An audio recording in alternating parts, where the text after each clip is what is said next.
Bienvenidas, bienvenidos aquí a la sección de Ciencias Sociales. Soy el profesor Gerardo y hoy veremos la Guerra Fría, parte 2. Pues muy bien, retomando los temas, hemos quedado que durante la Guerra Fría, pues el mundo tiene esta bipolaridad, por así decirlo, ¿no? Hay países que apoyan el sistema capitalista de Estados Unidos, que recuerden que es un sistema donde el capital es lo primordial, la empresa privada y el mercado tiene el poder y la poca intervención del gobierno. Y otros, obviamente lo contrario, el sistema socialista, donde el gobierno tiene el mayor control sobre el mercado y sobre, de alguna manera, pues la vida cotidiana de la sociedad, ¿no? Entonces se sigue debatiendo estas intervenciones, tanto de Estados Unidos como de la URSS, en diferentes países, dependiendo de la organización política. Uno de los eventos principales que sucedieron en estos años después fue la crisis de los misiles en Cuba. ¿Por qué fue tan importante este evento? Es uno de los eventos más emblemáticos de la Guerra Fría porque este evento iba a ser el que provocaría de forma definitiva ya la Tercera Guerra Mundial o la guerra nuclear, por así decirlo. Porque durante esto, pues Estados Unidos descubrió que en la isla de Cuba existían unos misiles nucleares que se estaban armando y obviamente pues muy cerca ya de la costa de Estados Unidos, ¿no? Y la Unión Soviética pues de alguna manera pues se veía la influencia con el gobierno en ese momento de Cuba y pues se consideró uno de los momentos más peligrosos de la Guerra Fría y uno de los más tensos en la historia de la humanidad.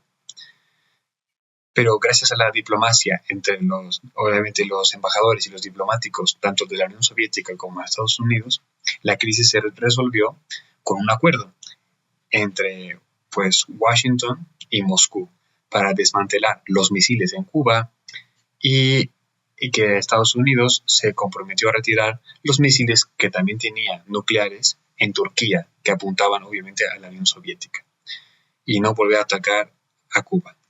Entonces, la crisis de los misiles es como uno de los momentos más cruciales en la Guerra Fría porque significó como el posible inicio o enfrentamiento directo entre las dos superpotencias. Sin embargo, eso ya no sucedió, pero se volvieron a enfrentar de forma indirecta durante la Guerra de Vietnam, ¿sí? Que también bastante famosa, porque la Guerra de Vietnam se da principalmente, como ya hemos sabido, por la competencia de los dos bloques económicos y de cómo empieza esta causa, ¿no? Se desarrolla principalmente que Estados Unidos intervino de manera directa en el país en 1964 con el objetivo de detener el avance y el ideal comunista y también tener influencia en Asia. Sin embargo, ya para 1975, las fuerzas comunistas ganaron la guerra y Vietnam pasó a ser un estado clientelar de la URSS. ¿Por qué fracasó tan rápido? Porque de una manera Estados Unidos, a pesar de que puso muchos recursos para la guerra, y la guerra de Vietnam fue un fracaso y una derrota para ellos por la presión internacional. El pueblo norteamericano ya no apoyaba la guerra, ¿no? Como que ya estaba hartos, por así decirlo, de que Estados Unidos interviniera siempre en otros países, ¿no?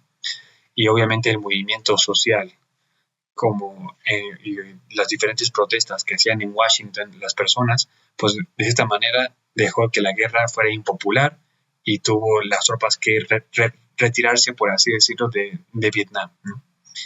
Eso se conoce como el síndrome de Vietnam porque después de eso el golpe social y también psicológico en las tropas de Estados Unidos fue tanto que ya no se volvió a recuperar estos territorios perdidos y tampoco tan fácil de que Estados Unidos interviniera en los diferentes países, ¿no? Así que la guerra de Vietnam es conocido como una de las grandes derrotas del comercio capitalista, del bloque capitalista más bien. O algo muy importante es la disentensión, por ejemplo, ¿no? Entre los presidentes John F. Kennedy y el representante de aquel entonces de la URSS, ¿no? Que llegó de una manera a tranquilizar, por así decirlo, las aguas entre las dos potencias por los acuerdos que se dieron justamente pues a finales de los años 70 para mantener una cierta estabilidad política. Sin embargo, todo eso fue dando pie a la caída del muro de Berlín, ya que el origen, por así decirlo, de ello, pues fue la división de Berlín en parte occidental y la otra parte oriental. Y de la caída a finales de 1989, pues provocaría también el fin de, de los ideales socialistas en Europa. ¿Cuál fue una de las principales causas del colapso de la Unión Soviética? Principalmente por los problemas económicos, ¿no? que se dieron. La URSS de una manera ya no podía sostenerse porque tenía pues un débil liderazgo, como aquí bien lo remarco. Y también pues estas reformas fallidas que tuvieron como bastantes agrícolas o la unión entre las diferentes clases sociales ya no se llegaba a concretar. El nacionalismo creciente, porque recuerden que la URSS estaba conformada por diferentes repúblicas con tendencias al socialismo, pero ahora que ya no se identificaban con las culturas rusas, por ejemplo, uno de esos países fue Ucrania, que ya no se identificaba con la política rusa y quiso también independizarse, igual que Georgia y otros países del centro de Europa. La corrupción y el descontento popular, pues, y más la presión internacional, pues de una manera llegó provocando la caída de la Unión Soviética y con ello, pues el fin de una era que se conoce como la Guerra Fría. Las consecuencias para el mundo, ¿cuál fue? Pues de una manera que ya no existiera esta aparte, esta unipolaridad, ahora solamente pertenece a Estados Unidos, porque ya se disolvió las repúblicas soviéticas y Estados Unidos se consolidó como la única superpotencia mundial, ejerciendo una influencia sin precedentes a nivel internacional. Eso marcó como Estados Unidos el ganador de la Guerra Fría, o al menos eso es lo que marca la historia. Sin embargo, hay algunos historiadores que piensan que la Guerra Fría aún no ha terminado, ¿no?